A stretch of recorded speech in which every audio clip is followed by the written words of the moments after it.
ঈমান হলো মানুষের জীবনের সবচেয়ে বড় মূল্যবান সম্পদ। ঈমানের চেয়ে বড় আর কোনো সম্পদ হবে দূরের কথা,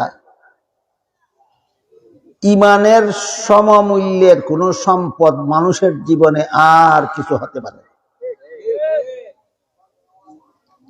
তার কারণ কি? তার কারণ হলো, কেউ যদি মরণের সময় ঈমান নিয়ে মরণ বরণ করতে পারে, আল্লাহর রাসূল বলেন দাখালাল জান্নাহ, চিরকালের জন্য জান্নাতে প্রবেশ করে। চিরকালের জন্য জান্নাতে প্রবেশ করার একমাত্র শর্ত ঈমান, মরণের সময় ঈমান নিয়ে মরতে হবে। অগত্যা যদি কেউ মরণের সময় ঈমান হারা হয়ে মরে, তাহলে চিরকালের জন্য জাহান্নামের শাস্তি ভোগ করতে হবে।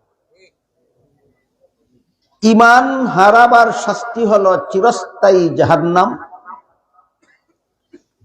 ঈমান রক্ষার পুরস্কার হলো চিরস্থায়ী জান্নাত।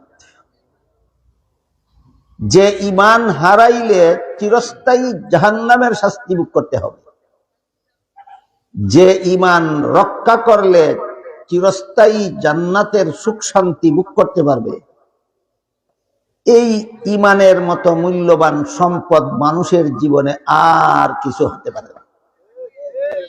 এজন্যই এক হাদিসে উল্লেখ আছে, রাসূল করিম সাল্লাল্লাহু আলাইহি ওয়াসাল্লাম বলেন,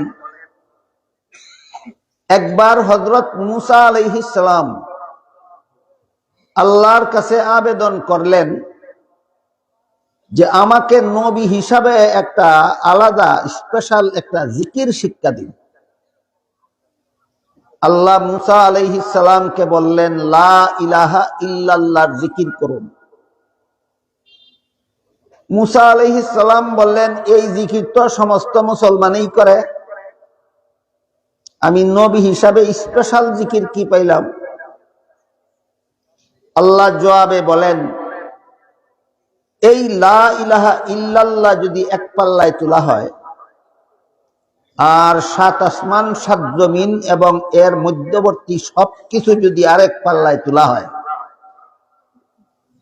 তাহলে 7 আসমান 7 জমিনের পাল্লার থেকে লা ইলাহা ইল্লাল্লাহর পাল্লা ভারী হয়ে যাবে। এর কারণটা কি? কারণ একটাই, কেউ যদি 7 আসমান 7 জমিন এবং এর মধ্যবর্তী সমস্ত ধন সম্পদের মালিক হয়ে যায়, শুধু লা ইলাহা ইল্লাল্লাহ বিশ্বাস করে, এবার বলেন বুঝে থাকলে কতদিনের জন্য জাহান্নামে যাবে? চিরকালের। আর কেউ যদি 60 টাকারও মালিক হয় না, কিন্তু লা ইলাহা ইল্লাল্লাহর বিশ্বাস নিয়ে যদি মরতে পারে, কতদিনের জান্নাতে যাবে?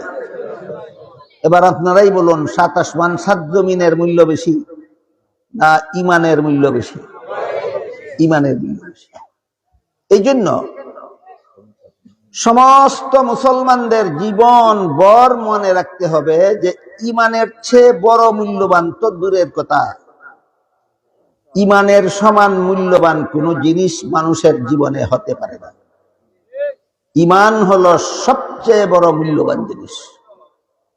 তাই আমার ঈমান আছে কি নাই, এত বড় মূল্যবান জিনিসটা আমার আছে না নাই, এটা বোঝার জন্য চিনতে হবে ঈমান কাকে বলে। আপনি যদি টাকা চিনেন না, তাহলে আপনার পকেটে আছে কি নাই বুঝবেন? কেউ যদি স্বর্ণ চিনে না, তাহলে তার ঘরে আছে কি না বুঝবেন না। ঠিক তেমনি ভাবে ঈমান কাকে বলে, এটা যে চিনে না, তার ঈমান রইছে না গেছে গা বলতে পারবে না। সুতরাং এত বড় মহামূল্যবান সম্পদ আমার আছে না চলে গেছে, এটা বোঝার জন্য আমার জানা থাকতে হবে ঈমান কাকে বলে। কি বলেন? সমস্ত মুসলমানদের স্মরণ রাখতে হবে ঈমানের চেয়ে বড় মূল্যবান কোনো সম্পদ নাই, আর জানা থাকতে হবে ঈমান কাকে বলে।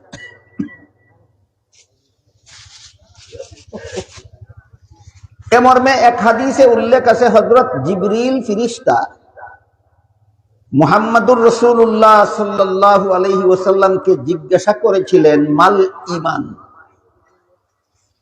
এর অর্থ হলো ঈমান কাকে বলে? জবাবে রাসূল করিম সাল্লাল্লাহু আলাইহি ওয়াসাল্লাম বলে দিয়েছিলেন, ছয়টা কথা বিশ্বাস করার নাম ঈমান। কয়টা? ছয়টা।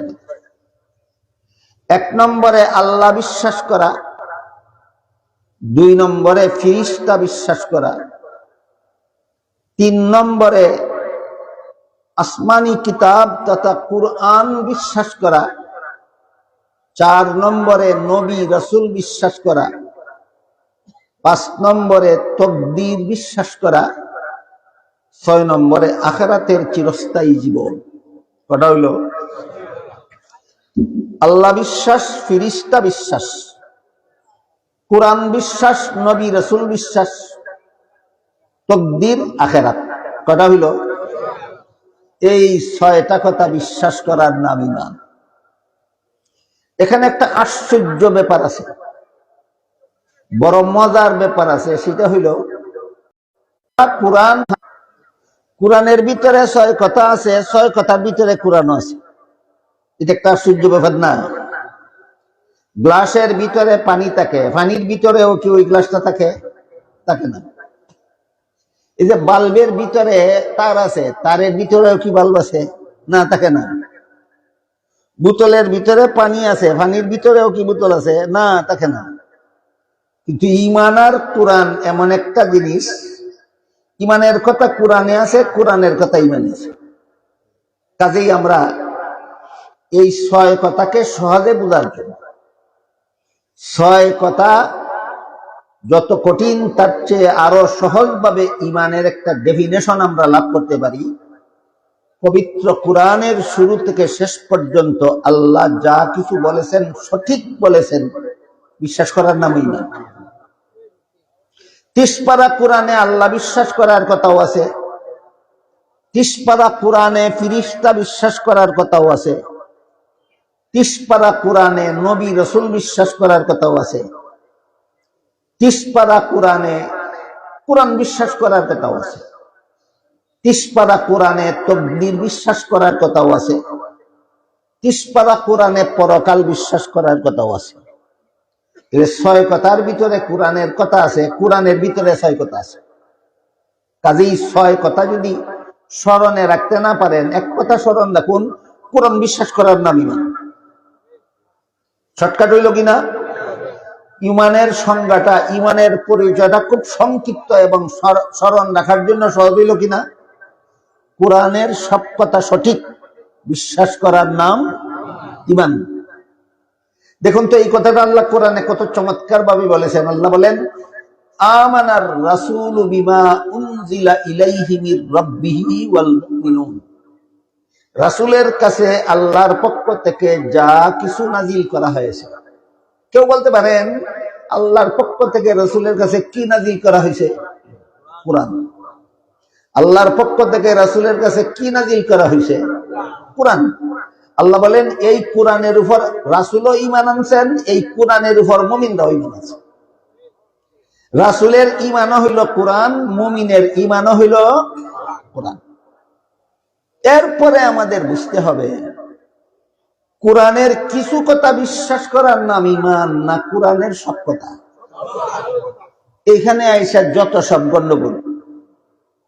বর্তমান সমাজের, মুসলমান সমাজের বড় বড় বুদ্ধিজীবী, বড় বড় শিক্ষাবিদ, বড় বড় পণ্ডিতদের মধ্যে এখানে আইসা যত সব গন্ডগোল। এরা কোরআনের সব কথা বিশ্বাস করে না, কোরআনের কিছু কথা বিশ্বাস করে, কিছু কথা করে।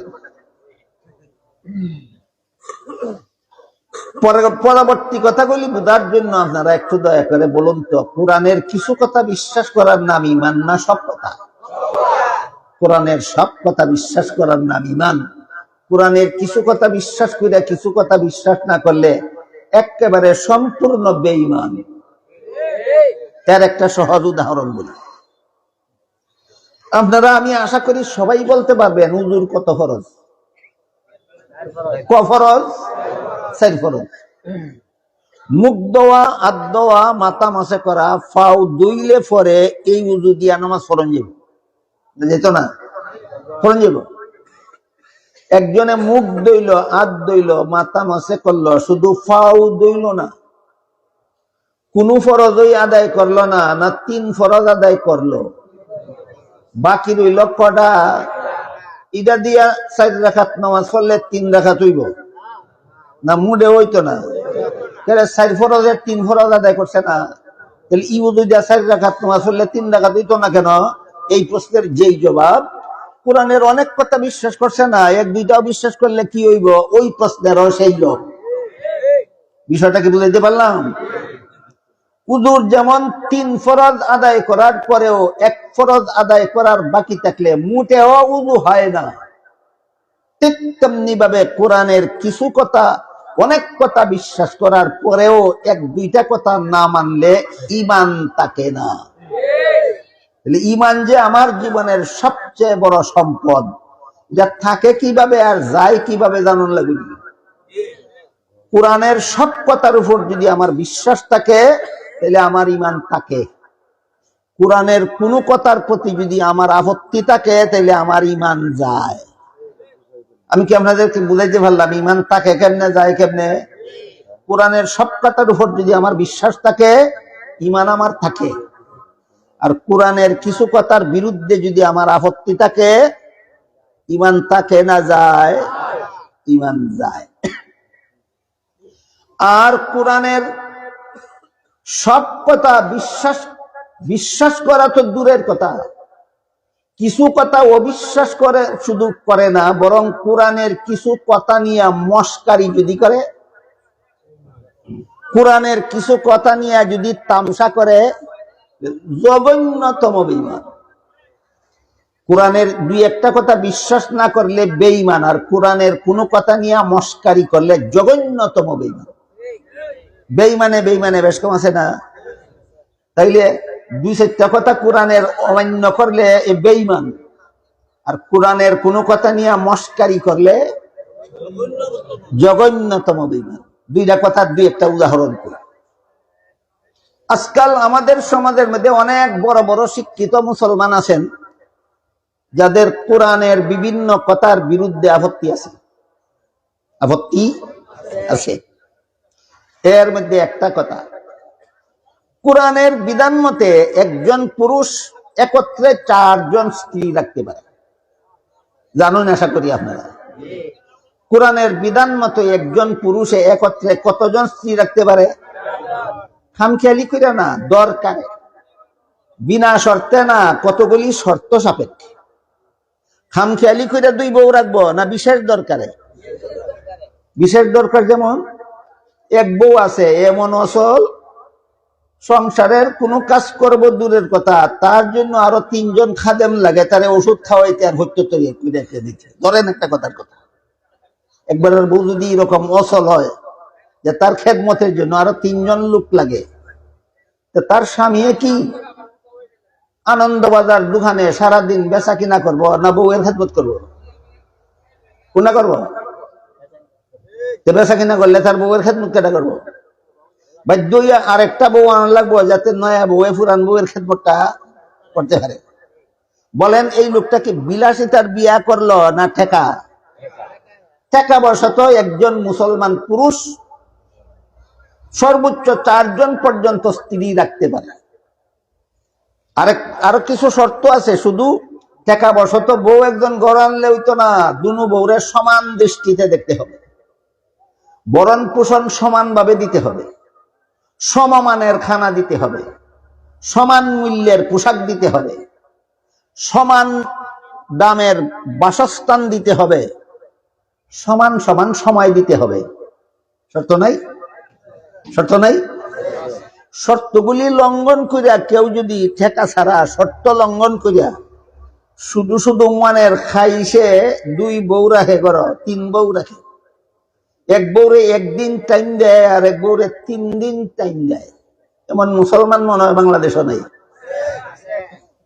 আর হাদিস শরীফে আল্লাহ রসুল বলেন, এই মুসলমানটা হাসরের মাঠে যে দাঁড়াইবে, তার মাথার থেকে ফাউ পর্যন্ত অর্ধেক অঙ্গ কাটতে ফেলাই দেওয়া, অর্ধেক অঙ্গ লিয়া দাঁড়াই, এক বাজুর হাত নাই, এক বাজুর পাথর নাই, এক বাজুর ফাউ নাই, এই অবস্থায় হাসরের মাঠে দাঁড়াইবে। কেন?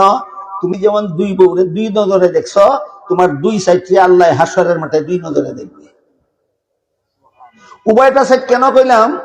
যে একের বেশি বউরা কোন জায়েজ আছে, খামখেয়ালির ব্যাপার নয়, অনেক কঠিন শর্ত আছে এবং অনেক কঠিন প্রয়োজনের কথা উল্লেখ আছে। যাই হোক, কোরআনের বিধান মতো এই সমস্ত শর্ত সাপেক্ষে একজন মুসলমান পুরুষে একের বেশি বউ সর্বোচ্চ 4 জন পর্যন্ত রাখতে পারে, কিন্তু কোরআনের বিধান মতে একজন মহিলা একের বেশি স্বামী রাখতে পারে না।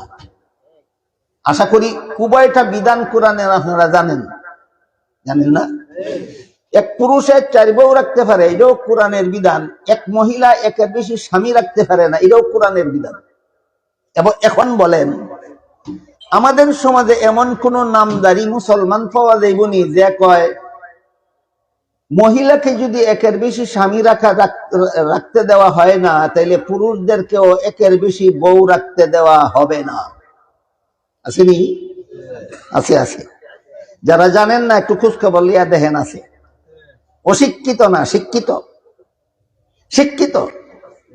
এমন শিক্ষিত মহিলা আর অতীতেও ছিল, বর্তমানেও আছে, যারা কয় মহিলাকে যদি একের বেশি বউ রাখতে দেওয়া হয় না, তাহলে পুরুষকেও একের বেশি স্ত্রী রাখতে দেওয়া হবে না। কোরআনের সব কথার উপরে তার ইমান রইছে না? একটা বিধানের বিরুদ্ধে অনাস্থা দিছে, তার ইমান আর কি পরিমাণ রইছে, তার ইমান কি পরিমাণ রইছে, এটা বুঝনের লাগে আমি এখন একটা উদাহরণ দিই। ধরেন এক ব্যক্তির 4 ফরজ আদায় করে উজু করছে, হইছে নি উজু? হইছে। এরপর একটু বায়ু ছেড়ে দিছে। উজু করার পরে কি করছে? একটুখানি বায়ু ছেড়ে দিছে।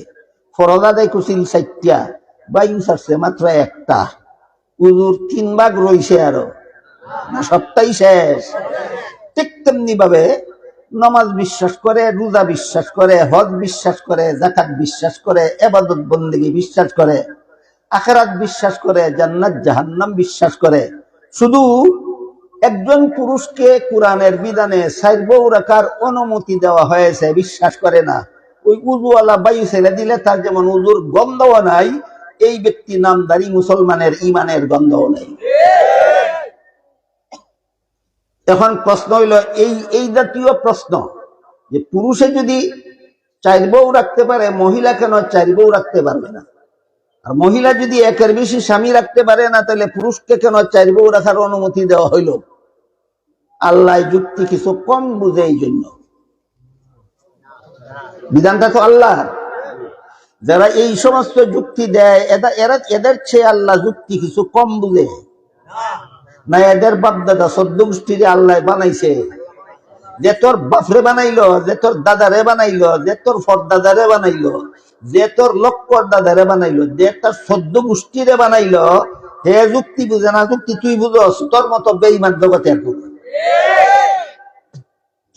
এই জন্য আল্লাহ কোরআনে যত বিধান দিয়েছেন, এই সমস্ত বিধানের বিরুদ্ধে যুক্তি দিলে জঘন্যতম বেঈমান বলে গণ্য হয়। কেমন বেঈমান? জঘন্যতম বেঈমান বলে গণ্য হয়।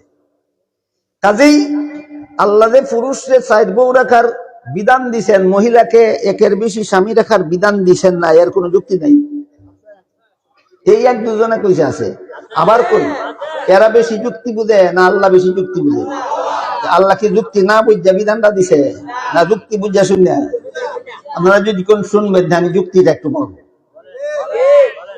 আল্লাহ যুক্তি না বুঝা কইছে না যুক্তি নেই কইছে? যুক্তিটা একটু শুনেন।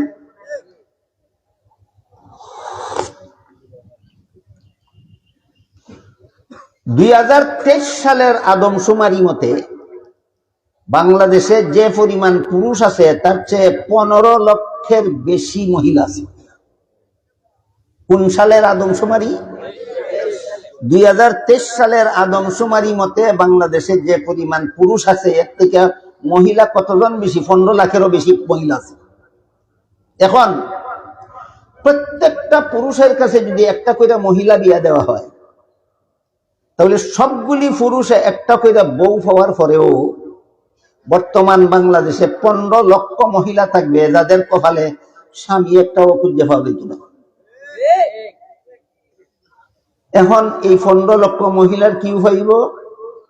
যারা যুক্তি দেয় যে মহিলারে যদি একের বেশি স্বামী রাখার বিধান দেওয়া হয় না, পুরুষদেরও একের বেশি বউ রাখার বিধান দেওয়া উচিত না। একটু সময়ের জন্য মানলাম তোমার যুক্তি, সবগুলি পুরুষে একটা করে বউ দিলাম পাইল, তাইলে এরপরে আরো 15 লক্ষ মহিলা বাংলাদেশে বাকি থাকে, এরারে বিয়া দিবার পুরুষ একটাও থাকে না। এরারে তোর বাকি বিয়ে করবো?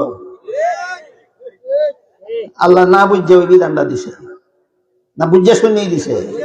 বুঝে না? আল্লাহর জানা ছিল না আগে যে বাংলাদেশের 2023 সালের আদমশুমারি মতে বাংলাদেশের পুরুষের সংখ্যার চেয়ে 15 লক্ষ মহিলা বেশি হবে? আল্লাহর জানা ছিল না? তোর 14 গোষ্ঠীর জানা ছিল না, আল্লাহর জানা ছিল। আল্লাহ জানিয়ে শুনেই বিধান দিছে।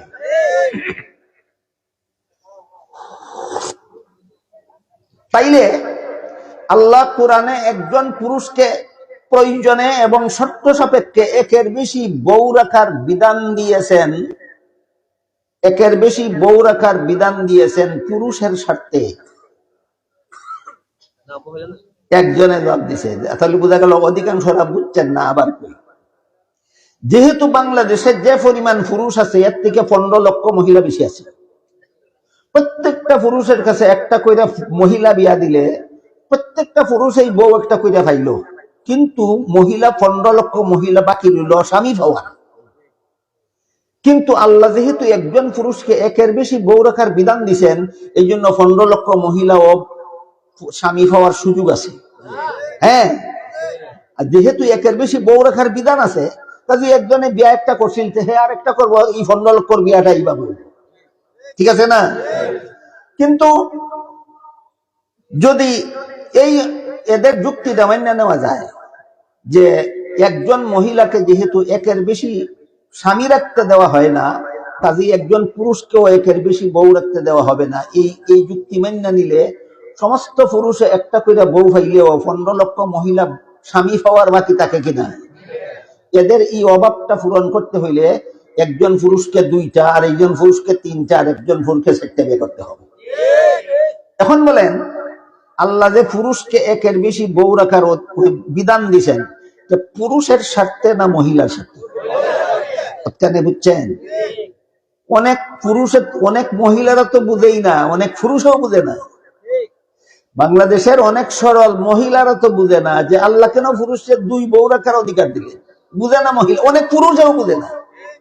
আপনারা আমার কথা বুঝে থাকলে বলেন, আল্লাহ যে একজন পুরুষকে প্রয়োজনে এবং শর্ত সাপেক্ষে একের বেশি বউ রাখার বিধান দিছেন, এটা কি পুরুষের স্বার্থে না মহিলার স্বার্থে? মহিলার কি স্বার্থ? এই বিধান যদি দিতেন না, তাহলে বাংলাদেশের 15 লক্ষ মহিলা জীবনে জামাই একটাও হইতো না। তাহলে স্বার্থটা কার হইল? মহিলার।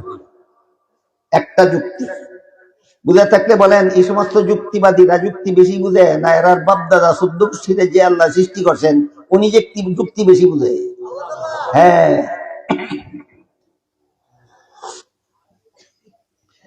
আরেকটা উদাহরণ দেই যে আমাদের সমাজে এমন কিছু তথাকথিত বুদ্ধিজীবী মুসলমান আছে যারা কোরআনের বিভিন্ন কথা মানবে দূরের কথা আপত্তি জানায়। এর মধ্যে আরেকটা উদাহরণ হইল, পবিত্র কোরআনে আল্লাহ পাক রব্বুল আলামিন বিধান দিয়েছেন, পিতামাতা মারা গেলে পিতামাতার তেজ্য সম্পদে ছেলে পাবে 2 অংশ, মেয়ে পাবে 1 অংশ। আজকে নতুন শুনছেন না আরো শুনছেন? আপনারা জানাইয়াছে যে কোরআনের বিধান মতো মা বাবা মারা গেলে মা বাবার সম্পদে ছেলে 2 অংশ পায়, মেয়ে 1 অংশ পায়। আপনারা জানেন কিনা বাংলাদেশে এমন যথেষ্ট পরিমাণ শিক্ষাজীবী বুদ্ধিজীবী নামদারি মুসলমান আছে যারা বলে আমরা ব্যবধান করে দেব না, আমরা সমান সমান দেব, আমরা যেহেতু সমান অধিকার চাই, সমান অধিকার চাই, আমরা ছেলেরে যেই পরিমাণ দেব মেয়েরে সেই পরিমাণ দেব, মেয়েকে যেই পরিমাণ দেব ছেলেকে সেই পরিমাণ দেব, যেহেতু আমরা সমান অধিকার চাই। এমন কথা কেউ বলে কিনা? 2-4 জনে না লাখে লাখে? একটারও ঈমান নেই। কেন? কোরআনের বিধানের বিরুদ্ধে যুক্তি দেয়, কোরআনের বিধানের বিরুদ্ধে যুক্তি দেয়, একটারও ইমান নাই। কেন? যুক্তি দিয়ে বুঝাইতে চায়, যুক্তি হে বুঝে, হেরে যে বানাইছে হে যুক্তি বুঝে না। এর চেয়ে বড় জঘন্যতম বিয়াদবি আল্লাহর সাথে আর কিছু হতে পারে না। তুই বুঝো যুক্তি, তোরে যে সৃষ্টি করছে হে যুক্তি বুঝে না, তোর মতো ইবলিশ শয়তান জগতে আর কেউ হতে পারে না। আপনারা যদি কোন তাহলে এখানে কি যুক্তি আমি একটু বলবো। ছেলের যে আল্লাহর বিধানের 2 অংশ দেওয়া হইলো, মেয়ের যে 1 অংশ দেওয়া হইলো, এখানে একটু যুক্তি দেখে। এবার যুক্তিটা শুনেন। ইসলামের বিধান মতে কোন বাবার ঘরে যদি একটা ছেলে জন্ম হয়, তাহলে এই ছেলেটারে লালন পালন করা বাবার দায়িত্ব হয়। কতদিন? ছেলেটা নাবালক থাকবে যতদিন। যেদিন থেকে ছেলে সাবালক হইয়া যায়, সেদিন থেকে ছেলের লালন পালন করা বাবার দায়িত্বে থাকে না। কোনোভাবে যদি সাবালক ছেলেরে ফালে, এটা হবে ছেলের প্রতি বাপের দয়া। কিন্তু এই বাবার ঘরে যদি কোনো মেয়ে সন্তান জন্ম হয়, নাবালক সাবালক কোনো প্রশ্ন নাই। যতদিন পর্যন্ত বিয়ে না হবে ততদিন পর্যন্ত লালন পালন করা বাবার দায়িত্ব। এরপর বিয়ের পর থেকে মেয়েকে লালন পালন করার দায়িত্ব বর্তায় স্বামীর উপর। আর ছেলে সাবালক হওয়ার পর থেকে নিজের লালন পালনের দায়িত্ব নিজেকেই বহন করতে হয়। বিয়ে করার পর থেকে বউ ফেলার দায়িত্ব ছেলেকেই বহন করতে হয়। সন্তানাদি জন্ম হওয়ার পর থেকে সন্তান ফেলার দায়িত্ব নিজেকেই বহন করতে হয়। সুতরাং ছেলের জীবনে খরচের খাত আছে 3টা, অংশ পাইছে 2টা। এই কথাটা মনে রাখেন, ছেলের জীবনে খরচের খাত আছে 3টা। সাবালক হওয়ার পর থেকে নিজের লালন পালন, বিয়া করার পর থেকে বউ লালন পালন, সন্তান জন্ম হওয়ার পর থেকে সন্তান লালন পালন। কটা হইল? ছেলের জীবনে খরচ আছে 3টা, মা বাপের সম্পদে অংশ পাইছে 2টা। এবার আসে মেয়ের জীবনে। বিয়ার আগ পর্যন্ত লালন পালনের দায়িত্ব বাবার, বিয়ার পর থেকে মরণ পর্যন্ত লালন পালনের দায়িত্ব স্বামীর। নিজের লালন পালনের দায়িত্ব নাই, স্বামী ফেলার দায়িত্ব নাই, সন্তান ফেলার দায়িত্ব নাই। মেয়ের জীবনে খরচ নাই একটাও, অংশ পাইছে 1টা। এখন বলেন, 3 খরচ হলার 2 অংশ পাইলে বেশি পায় না নাই খরচ হলার 1 অংশই বেশি? পণ্ডিতে অত কথা বুঝে না, খালি বুঝে 1 থেকে 2 বেশি। পণ্ডিতের ঘরের পণ্ডিত, পণ্ডিতি হিকসস্কুল শয়তানের কাছে।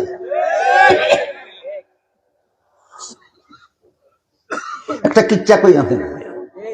একটা লোক ছিল অত্যন্ত মূর্খ, গণ্ড মূর্খ, লেখাপড়া তো জানেই না, দোস্ত তো জানে না। কিন্তু আধুনিক যুগে যখন সামান্য কিছু লেখাপড়া না জানলে সমাজ চলাফেরাই বিপদ হইয়া দাঁড়ায়, তখন মনে করলো ছেলেটারে লেখাপড়া শিখানি দরকার। ছেলের স্কুলে লেখাপড়া করতে দিল। ছেলে অত্যন্ত মেধাবী ছিল। একাধারে 10 বছর লেখাপড়া করিয়া এসএসসি পরীক্ষা দিয়া ফার্স্ট ডিভিশন, ফার্স্ট বয় হইয়া ছেলে পাস করলো। বুঝা থাকলে বলেন, রোল নম্বর কত হইব? 1। বাপ শিক্ষিত না মূর্খ? মূর্খ। বাপে কিন্তু 1 নম্বরে ফার্স্ট করলে পরীক্ষার নম্বর বেশি পায় না, 10 নম্বরে ফার্স্ট করলে বেশি। অত কথা বুঝে না, খালি বুঝে 1 থেকে 10 বেশি। এই কারণে ফল ঘোষণার পরে বাপে ছেলেরে জিজ্ঞাসা করে, তুই যে মেট্রিক পরীক্ষা দিছিলে ফার্স্ট করছস? হ্যাঁ ফার্স্ট করছি তো। কত নম্বরে? 1 নম্বরে। সর্বনাশ করছস। ছেলে কি সর্বনাশ করলাম? ফাঁসের বাড়ির ছেলেরা তোর সাথে পরীক্ষা দিয়া হ্যাঁ 10 নম্বরে ফার্স্ট করছে, তুই অত কম নম্বরে ফার্স্ট করলে কেন? এই অশিক্ষিত গোয়ারে যেমন বুঝে না 10 নম্বরে ফার্স্ট করলে নম্বর বেশি পায় না, 1 নম্বরে ফার্স্ট করলে নম্বর বেশি পায়, ঠিক তেমনি ভাবে আমাদের সমাজে কিছু শিক্ষিত গোয়ারেও বুঝে না 3 খরচ হলা 2 অংশ পাইলে বেশি পায় না নাই খরচের 1 অংশই বেশি।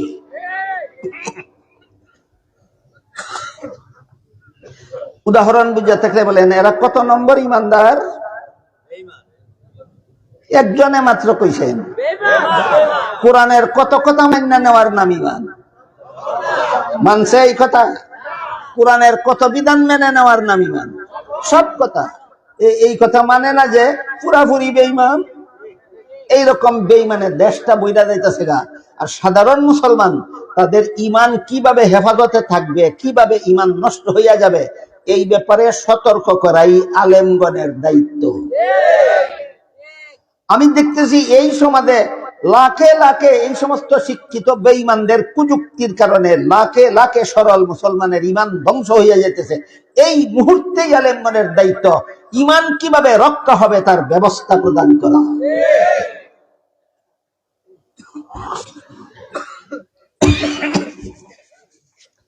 আমার জানা মতো এই যুক্তিটা বাংলাদেশে সর্বপ্রথম উঠাইছিল তসলিমা নাসরিন, যে একজন পুরুষ যদি 4টা বউ রাখতে পারে তো একজন মহিলাকেও 4টা স্বামী রাখার অধিকার দিতে হবে। কোরআনে মহিলাকে একের বেশি স্বামী রাখার অধিকার না দিয়া আর পুরুষে একের বেশি বউ রাখার অধিকার দিয়া কোরআনে মহিলাদের সাথে অবিচার করেছে। এই পর্যন্তই নয়, তসলিমা বলছিল মৌলবীরা যদি কোরআনের এই ভুলগুলি সংশোধন করতে পারে তাহলে আধুনিক যুগে কোরআন চালু থাকতে পারে, আর মৌলবীরা যদি কোরআনের ভুলগুলি সংশোধন করতে পারে না তাইলে আধুনিক যুগে এই কোরআন হয়ে যাবে অচল। তাহলে এই যে বিয়া শাদীর ব্যাপারে নারী পুরুষের সমান অধিকারের দাবি বর্তমান বাংলাদেশে কিছু নেতা নেত্রীর পক্ষ থেকে, কিছু শিক্ষাজীবী বুদ্ধিজীবীদের পক্ষ থেকে উত্থাপন করা হচ্ছে, আমি বলি এরা হইল তসলিমার ডিম ফুটা বাচ্চা। কার ডিম ফুটা বাচ্চা? এরা হইল তসলিমার ডিম ফুটা বাচ্চা।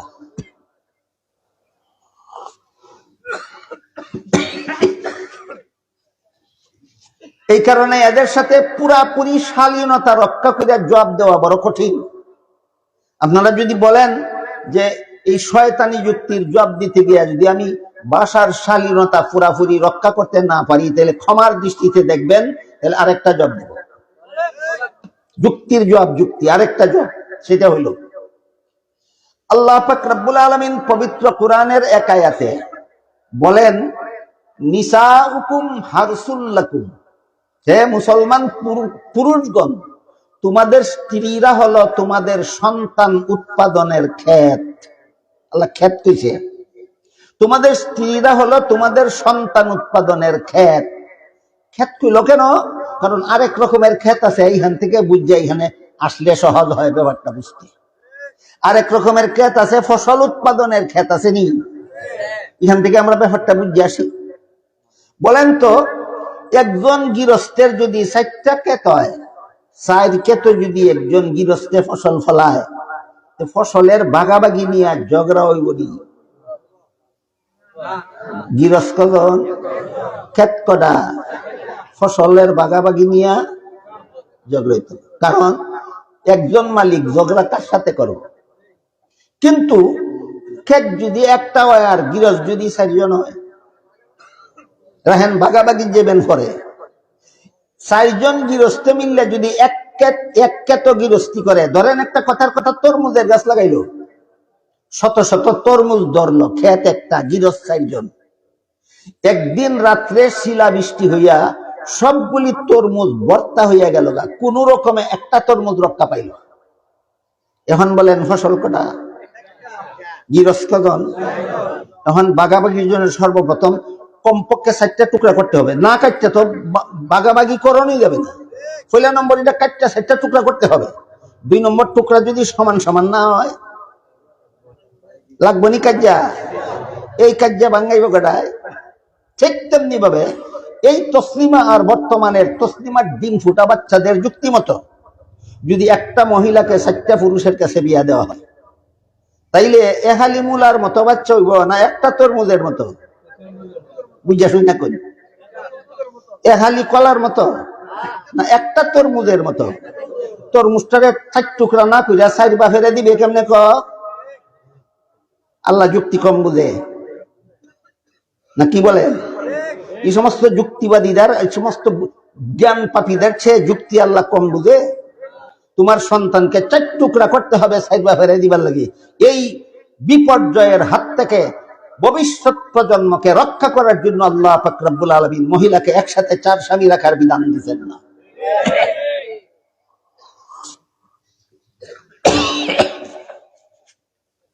তসলিমা নাসরিনের লেখা অনেকগুলি সাহিত্য বই আছে, আপনাদেরকে আল্লাহর দোহাই দিয়া বলি পড়বেন না। কেন? এমন কুযুক্তি দিব, জবাব দিতে পারবেন না, ইমানও বাঁচাইতে পারবেন না। জবাবও দিতে পারবেন না, ঈমানও বাঁচাইতে পারবেন না। বেঈমান না হইয়া পারবেন না বই পড়লে। আমাদের পড়তে হয় কেন? শয়তানি যুক্তিগুলির দাঁত ভাঙ্গা জবাব দেওয়ার জন্য। যে জবাব দিতে পারে তার লাগি ফরজ জায়েজ আছে, যে জবাব দিতে পারবে না তার লাগি ফরজ জায়েজ নাই, ঈমান ধ্বংস হয়ে যাবে। এই জাতীয় বইগুলির মধ্যে তসলিমা নাসরিনের লেখা একটা বইয়ের নাম আছে অপরপক্ষ। অপরপক্ষ বইয়ে তসলিমা নাসরিন লেখছে, আমার পেট আমার শরীরের অঙ্গ, আমার স্বামীর শরীরের অঙ্গ নয়, কাজেই আমার স্বামীর অধিকার নাই তার ইচ্ছা মতো আমার পেটে বাচ্চা জন্ম দেওয়ার। আমি কার কাছ থেকে বাচ্চা নেব না নেব সেটা আমার অধিকার। একটা পুরুষের স্বামী বানাইয়া তার বাচ্চা পেটে নিবে না, যার কাছ থেকে মনে চায় তার কাছ থেকে বাচ্চা নিবে। আমি আপনারা জিজ্ঞাসা করি, এমন পেটের জন্য মানুষের দরকার না এমন পেট কুত্তিরও থাকে? কুত্তি একটা কুত্তারে স্বামী বানাইয়া ভেটো বাচ্চা নেয় না, যেই কুত্তার কাছ থেকে মনে চায় সেটা থেকেই। তাহলে তোর ফেটে আর কুত্তির ফেটে বেশ কম কত? বুঝে থাকতে বলেন, এদের শিক্ষা কি সুশিক্ষা না কুশিক্ষা? এদের শিক্ষা সুশিক্ষা নয়, কুশিক্ষা। এই রকমের কুশিক্ষার পার্শ্ব প্রতিক্রিয়ার সুয়া যাদের অন্তরে লাগে, এরা বেঈমান না হইয়া পারে না, বেঈমান না হইয়া পারে না।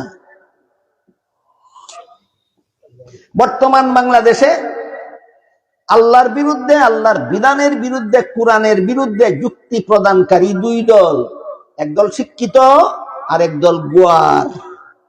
কত দল? এই দুই দল বেঈমান আছে। আল্লাহর বিধানের বিরুদ্ধে যুক্তি দেয়, কোরআনের কথার বিরুদ্ধে যুক্তি দেয়। একদল শিক্ষিত আর একদল গোয়ার, একদল শিক্ষিত আর একদল গোয়ার। একটা গোয়ারে কয় আল্লাহর কথায় আগে আগে পরে মিল নাই, আগে এক কথা কইয়া পরে আরেক কথা কয়। আমি আপনাদেরকে জিজ্ঞাসা করি, কোন মানুষ যদি আগে কোন কথা কইছিল মনে না তাহে, তাহলে পরে এর উল্টাটাও কইতে পারে? বলেন, একটা মানুষ উল্টা পাল্টা কথা কোন সময় কয়? আগের কথা মনে তাহলে না বুঝলা গেলে গা? তা আল্লাহর আগের কথার সাথে পরের কথা মিল থাকবে না কেন? আল্লাহ বুঝলা দেখা? যে আল্লাহরে বুঝলা দেখে মনে করে ঈমান না, নির্ভেজাল বেঈমান। এমন এমন বেঈমানি বর্তমানে কোন গোয়ারে করছেনি বাংলাদেশ? এটা এই বেঈমান, এই শয়তান, এই দাজ্জালটার নাম কারো জানা থাকলে বলতে পারেন? আবুল্লা আবুল্লা, এ আবুল্লা বাউল্লা ফাউল্লা, এত বড় জঘন্যতম বেঈমান। আল্লাহর বলে আগের কথায় পরের কথায় মিল নাই। এই তোর জ্ঞান আল্লাহর থেকে বেশি রে, আল্লাহর আগের কথায় পরের কথায় মিল নাই। আমি আপনাদেরকে বলি, জিজ্ঞাসা করি, ধরেন আপনাদের একজন ডায়াবেটিস রোগীকে ডাক্তারে প্রথমে ট্যাবলেট দিছিল, একটা 2 বেলা খাইবে। 2-4 বছর খাওয়ার পরে ডায়াবেটিস আর কন্ট্রোল হয় না, এরপরে দিছে ক্যাপসুল। আরো 2-4 বছর খাওয়ার পরে ট্যাবলেটে ক্যাপসুলে এখন কন্ট্রোল হয় না, এখন দিছে ইনসুলিন। আগে যেটা দিছিল এটা রয়েছে না ফাল্টাইছে? খুব ভুল কাম হয়েছে না সঠিক? তোর বাপে আগে একটা দিয়া পরে ফাল দিয়ে আর একটা দিলে সঠিক হয়। আর তোর বাপ দাদা 14 গোষ্ঠীর যিনি সৃষ্টি করছেন, তিনি আগে এক বিধান দিয়া পরে আরেক বিধান দিলে বেঠিক হয়। তুই শয়তান, তুই ইবলিসই শিখছস কার কাছে?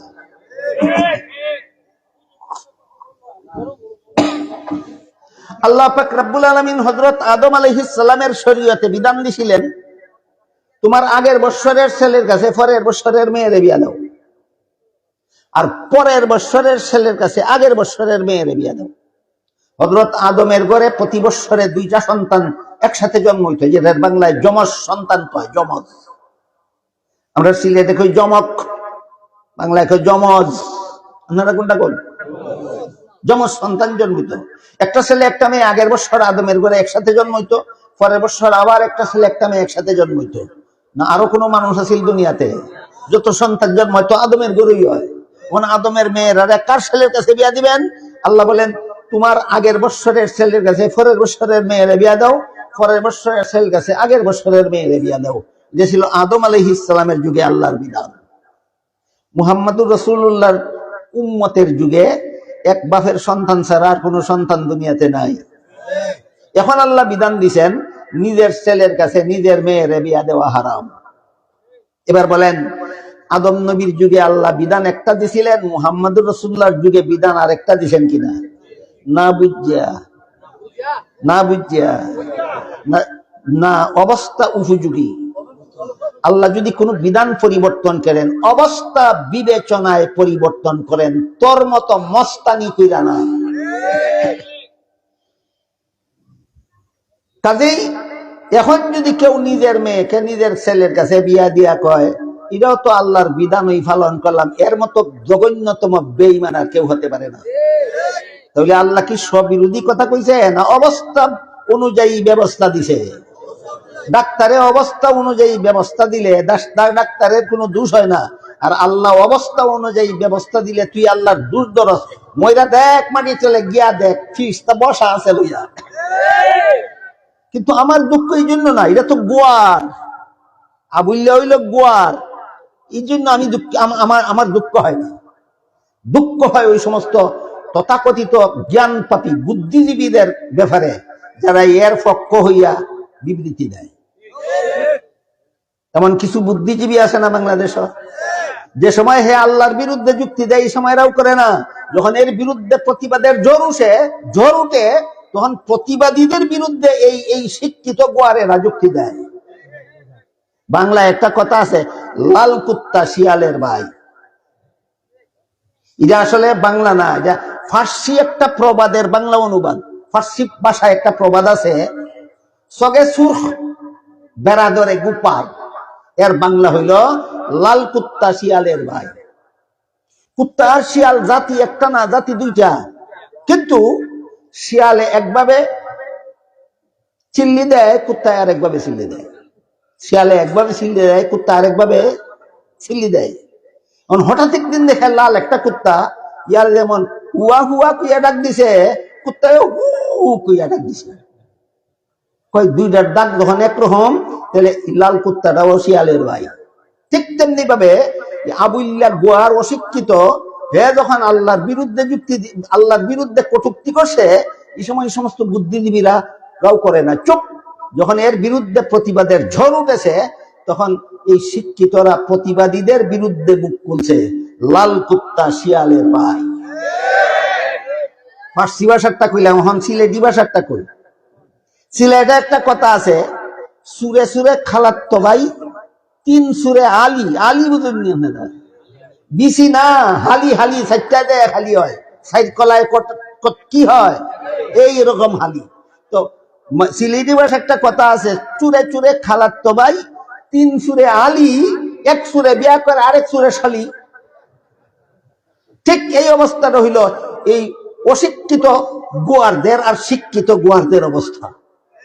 একটা অশিক্ষিত মুরতাদ বেঈমান নাস্তিক আল্লাহর বিরুদ্ধে কটূক্তি করেছে, তখন এই সমস্ত শিক্ষিত মুরতাদের দল চুপ করেছে।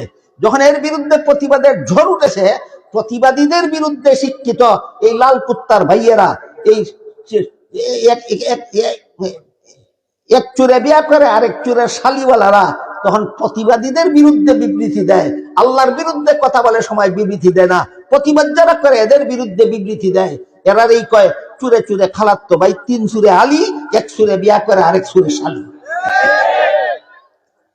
এই সমস্ত নাস্তিক মুরতাদ বেঈমান অশিক্ষিত শিক্ষিত যারাই গজাইছে বাংলাদেশে, এই মুহূর্তেই যদি এদের বিরুদ্ধে আপনারা রুখে দাঁড়াতে না পারেন, আপনাদের ভবিষ্যৎ প্রজন্মকে বেঈমান না বানাইয়া দুনিয়ার থেকে যাইতে দিবেন না।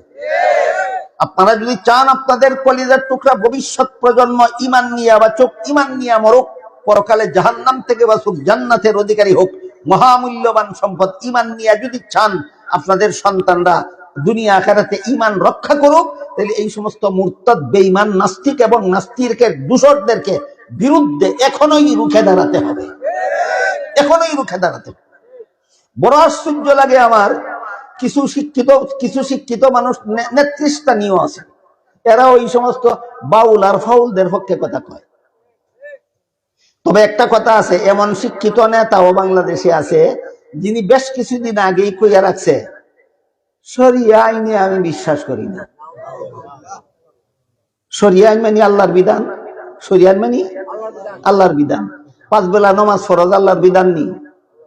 যদি কেউ কয় বিশ্বাস করি না, রমজান মাসে রোজা রাখা আল্লাহর বিধান কি, কেউ যদি কয় বিশ্বাস করি না, এখানে একটা কথা ক্লিয়ার হওয়া দরকার। একজন মুসলমানে বিশ্বাস করে 5 বেলা নামাজ পড়া ফরজ, কিন্তু পড়ে না, তার গুনাহ আছে, শাস্তি আছে, কিন্তু ঈমান ধ্বংস হবে না।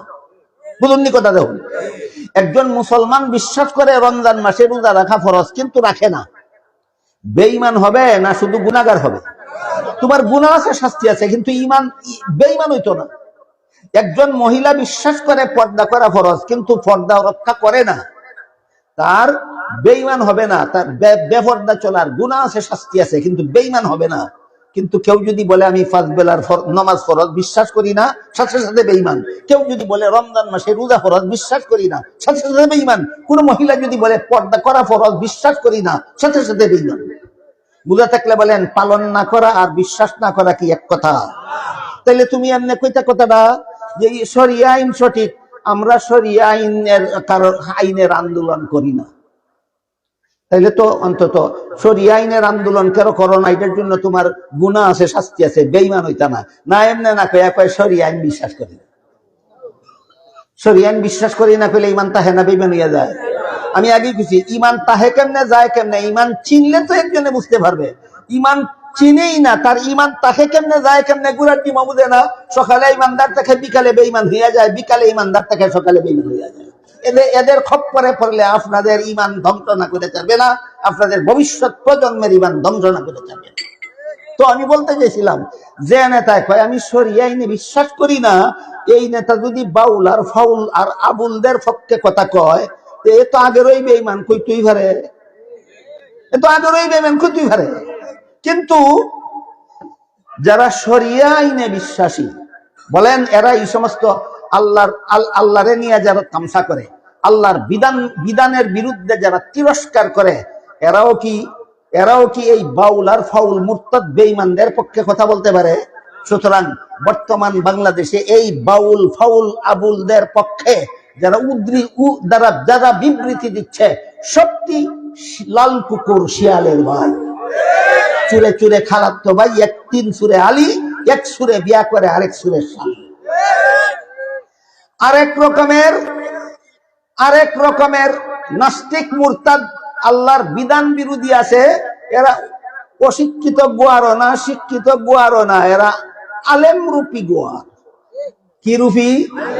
আলেম রূপী গোয়ার। আপনাদের ব্রাহ্মণবাড়িয়াতে এমন আলেম রূপী গোয়ার আছে, যেটা মাজার ফুজারি, কবর ফুজারি, এইটাও এই কুফুরি গান কয় আল্লাহর দন রসুল দিয়া, আল্লাহ গেল গাই বইয়া, রসুলের দন খাজায় খাইয়া, শুইল গিয়া আজমিরে, কেউ ফিরে না খালি হাতে খাজা বাবার দরবারে। এটা কুফুরি গান।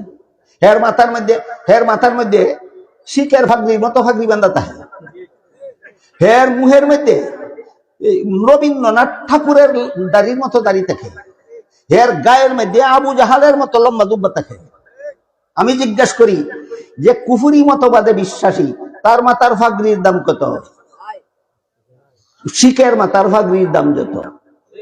যে কুফুরি মতবাদে বিশ্বাসী, তার লম্বা দাড়ির দাম কত? রবীন্দ্রনাথ ঠাকুরের দাড়ির দাম যত।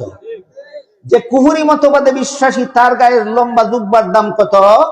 আবু জাহালের জুব্বার দাম যত।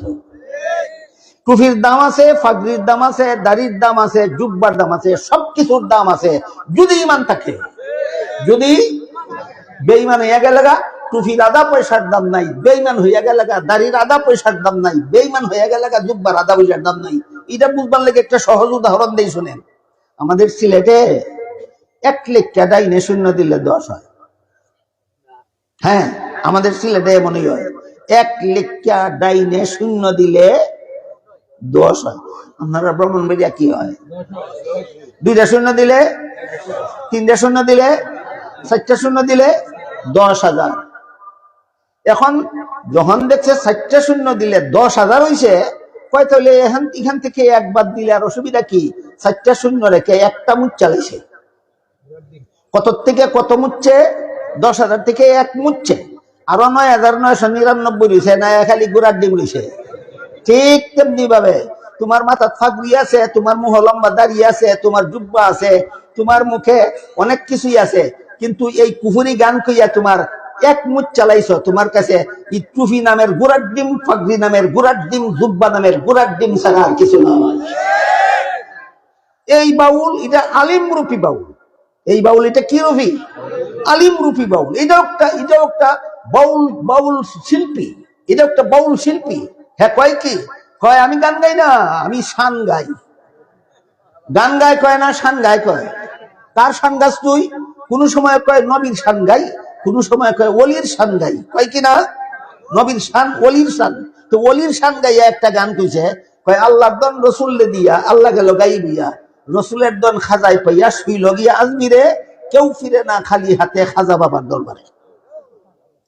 কতলা কুফুরি আছে এই গানটার মধ্যে, আমি সারা রাইতে ওকে শেষ করতেতাম না, এক দুইটা শুনে আপনাদের। পয়লা নম্বর কইছে আল্লাহর দন রসুলকে দিয়া, এটা একটা কুফুরি। কারণ সূরা মুনাফিকুনের 7 নম্বর আয়াতে আল্লাহ পাক রব্বুল আলামিন বলেন, ওয়ালিল্লাহি খাযাইনুস সামাওয়াতি ওয়াল আরদ, আসমান জমিনের ধনভাণ্ডার আল্লাহর। সূরা মুনাফিকুনের 7 নম্বর আয়াতে আল্লাহর দন রসুলদের দিয়া লাইছে কইছে না আল্লাহর রইছে কইছে? আল্লাহ কো রইছে, তুই খোঁজ দিয়া লাইছস, একটা কুফরি কইছে নি? কুফরি। এরপরে এই 7 নম্বর আয়াতের শেষের অংশে লেখে আল্লাহ বলেন, ওয়ালাকিন্নাল মুনাফিকিনা লা ইয়াফকাহুন, আসমান জমিনের ধন যে আল্লাহর রইছে, রসুলদের দিছে না, এই কথাটা শুধু মুমিনরা বুঝে, যারা বুঝে না হেরা মুনাফিক। মুনাফিক হইল 2 নম্বর কুফরি। আল্লাহর ধন রসুলদের দিছে কইছে, একটা কুফরি। আল্লাহ বলেন দিছে না, যারা বুঝে না হেরা মুনাফিক, আবার কুফরি সাব্যস্ত হইল। এরপরে কয় আল্লাহর ধন রসুলদের দিয়া আল্লাহ গেল গাইবিয়া। ও এর আগে আল্লাহ গাইব ছিল না। আল্লাহ যে অর্থে গাইব, সেই অর্থে আগেও ছিল গাইব, এখনো ছিল গাইব, কিয়ামত পর্যন্ত থাকবে গাইব। আল্লাহ গাইব হওয়ার একটা বিশেষ ব্যাখ্যা আছে, আল্লাহ হাজির নাজির হওয়ার আর একটা ব্যাখ্যা আছে। উভয় ব্যাখ্যা মতো আল্লাহকে চিনতে হবে, জানতে হবে, বিশ্বাস করতে হবে। আল্লাহ গাইব হওয়ার একটা ব্যাখ্যা আছে, আল্লাহ হাজির নাজির হওয়ার আর একটা ব্যাখ্যা আছে। বলেন একই ব্যাখ্যা না ভিন্ন ভিন্ন? প্রথমে আপনাদেরকে বলি আল্লাহ গাইব হওয়ার ব্যাখ্যা কি। আল্লাহ গাইব হওয়ার ব্যাখ্যা হলো দুনিয়ার জীবনে মানুষের দৃষ্টির আড়ালে, দুনিয়ার জীবনে মানুষ আল্লাহর দৃষ্টির, এই অর্থে আল্লাহ গাইব। আজকের থেকে মনে রাখবেন, আল্লাহ গাইব কোন অর্থে? আমার দৃষ্টির আড়ালে, সেই অর্থে। আমি দেখি নাই জন্য গাইব, আমি দেখি নাই জন্য গাইব। দেখেন তো আপনারা আমার দেখেন কিনা, আমি আপনাদের দেখি কিনা? আপনারা আমার চেয়ে গাইব, আমি আপনাদের সে গাইব না হাজির? গাইব না, হাজির।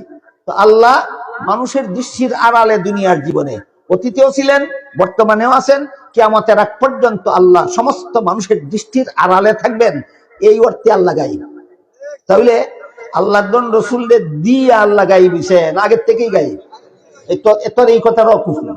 দিয়া গাইব হইছে না, দেওয়ার আগের থেকেই গাইব। পয়লা নম্বর কথা হলো দিছেই না, আর দ্বিতীয় কথা হলো আগের থেকেই গাইব। তুই দিয়া গাইব হইছে, জাহিল মূর্খ, কোরআন হাদিস কি গুড়ার ডিম শিখছ।